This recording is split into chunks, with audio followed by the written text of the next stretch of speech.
Kembali lagi dengan saya, Ade Ariswan. Ini adalah materi pertemuan 8 mata kuliah mekanika, yaitu mengenai statika benda tegar bagian 2. Materi ini melanjutkan topik statika benda tegar yang telah disampaikan pada pertemuan sebelumnya, di mana materi ini akan membahas mengenai keadaan keseimbangan suatu benda tegar, dan sebagai permulaan akan dipelajari analisis keseimbangan pada struktur sederhana, yaitu balok sederhana. Pembelajaran ini bertujuan agar mahasiswa mampu merumuskan dan memecahkan persamaan keseimbangan benda tegar. Pokok materi yang akan kita bahas pada pertemuan kali ini, yang pertama adalah beban atau muatan. Yang kedua, statika benda tegar untuk beban terpusat. Kemudian sistem ekuivalen. Lalu statika benda tegar untuk beban terdistribusi. Dan statika benda tegar untuk beban momen. Beban atau muatan, atau dalam istilah lain loads atau loading, merupakan gaya eksternal yang bekerja pada suatu struktur. Secara umum terdapat 3 macam beban, yakni 1 beban terpusat, yang kedua beban terdistribusi, dan yang ketiga beban momen. Beban terpusat merupakan beban yang bekerja hanya pada satu titik saja, seperti yang ditampilkan pada gambar ini. Ya, jadi pada gambar ini terdapat 3 tangga yang disanggakan pada suatu balok ya.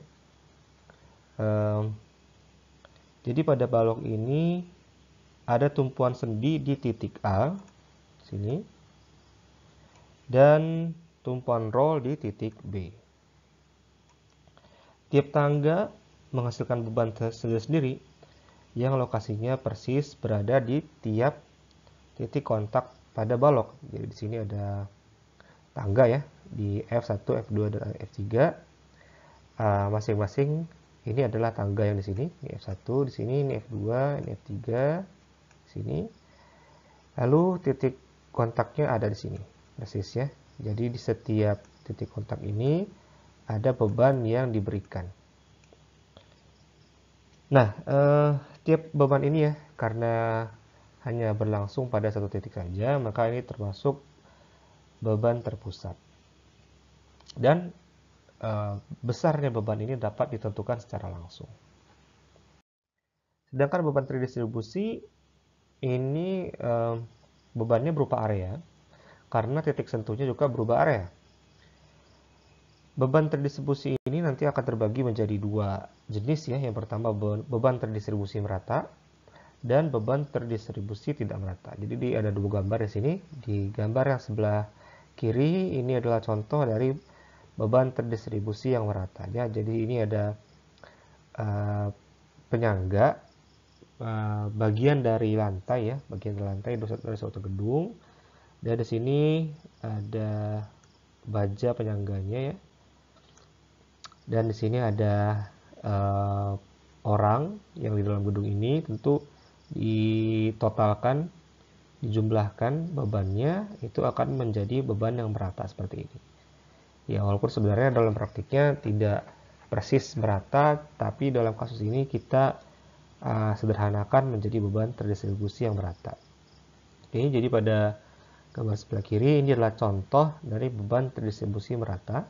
Jadi pada satu lantai itu bebannya memberikan tekanan gaya pada suatu komponen di lantainya. Sementara yang di sebelah kanan ini adalah contoh dari beban terdistribusi tidak merata. Contohnya ini ada balok ya, ini balok. Kanan dan kiri sama-sama balok, tapi yang di kiri ini diberi beban yang tidak merata. Ini bebannya batu, ya, anggap aja ini batu bata yang susunannya tidak merata. Nah, kalau kita gambarkan garis gayanya ya, beban yang merata itu terbagi ke semua tempat, ke sebuah barang sentuh, dan jumlahnya atau besarnya sama. Tapi kalau terdistribusi tidak merata, besarnya tidak sama. Ya, yang digambarkan oleh garis biru di sini Ada yang lebih tinggi, ada yang lebih rendah. Nah, itu menunjukkan bebannya berbeda-beda. Kemudian ada beban momen. Nah, ini disebut juga sebagai beban kombinasi karena merupakan beban yang berbentuk momen. Ya. Jadi ini adalah beban yang akan menimbulkan momen. Nah, ini adalah persama statika benda tegarnya.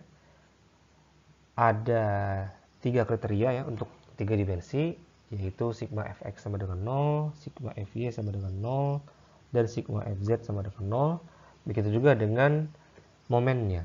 Jadi semua momennya juga harus 0. Jadi pada sistem keseimbangan pada partikel ya, ini mengikuti keseimbangan pada partikel kemarin yang kita pernah bahas, yaitu semua gayanya, resultan gayanya harus 0.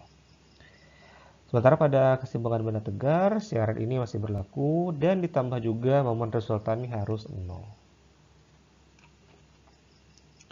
Nah, untuk beban terpusat, karena besar dan lokasi tiap gaya diketahui, maka secara langsung kondisi keseimbangannya dapat dihitung secara langsung pula. Mungkin akan lebih jelas jika kita menggunakan contoh soal. Nah, jadi ini ada contoh soal. Ada suatu balok dan ada 3 gaya di sini. Pertanyaannya, tentukan semua gaya reaksi yang dihasilkan oleh tumpuan roll di titik A, ini tumpuan roll ya, dan tumpuan sendi di titik B yang bekerja pada suatu balok seperti ditampilkan pada gambar. Berat baloknya diabaikan. Jadi di sini yang kita gunakan hanya gaya-gaya yang bekerja saja. Seperti yang sudah kita tahu ya, kalau tumpuan roll itu yang di titik A, tumpuan roll itu hanya memiliki satu gaya reaksi, yaitu yang arahnya tegak lurus ya. Sementara kalau di tumpuan sendi ada 2 gaya reaksi. Ini sudah diberi tanda, ada AY, ada BX dan BY. Jadi AY itu yang di tumpuan roll, BX dan BY di tumpuan sendi.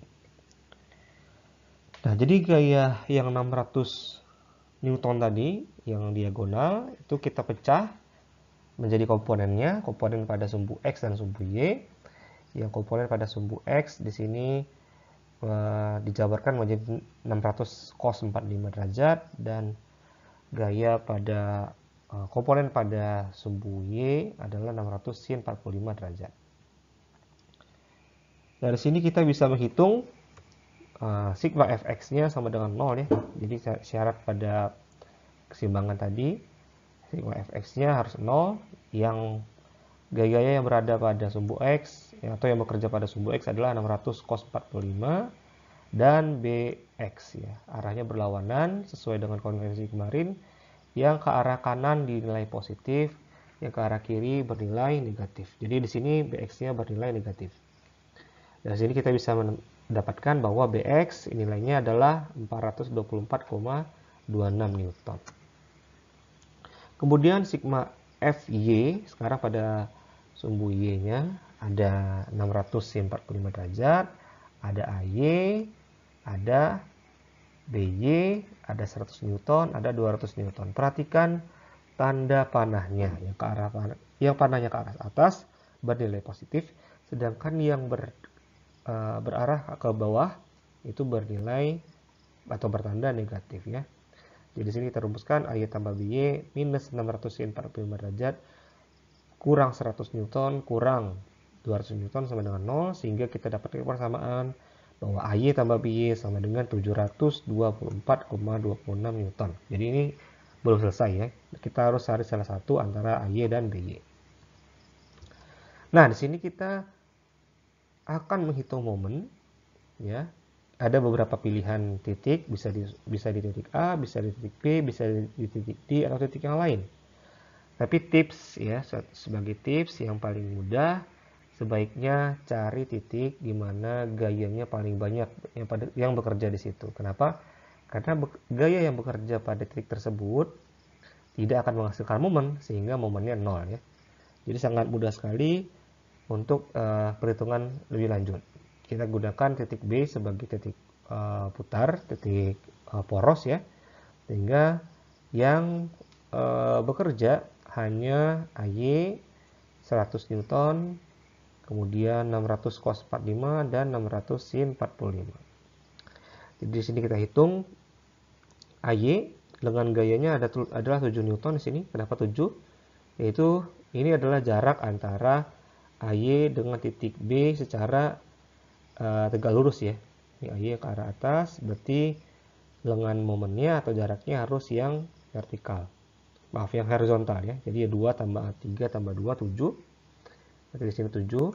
Kenapa tandanya minus? Ya karena ini akan arahnya searah jarum jam ya. Putarannya akan searah jarum jam. Kemudian 600 Newton sin 45. Ini ke bawah ya. Ini jaraknya adalah 5 meter. Di sini 5 meter. Lalu 100 Newton, di sini jaraknya 2 meter. Kemudian 600 cos 45 yang ini ya. 600 cos 45 ini gaya yang bekerja pada sumbu X ya. Berarti lengan momennya harus berada pada sumbu Y. Jadi tegak lurus ya. Nah, ini adalah jarak antara 600 cos 45 dengan titik B yaitu 0,2 meter. Perhatikan juga tandanya ada yang plus, ada yang min. Dari sini kita dapatkan bahwa AY besarnya adalah 315,48 Newton.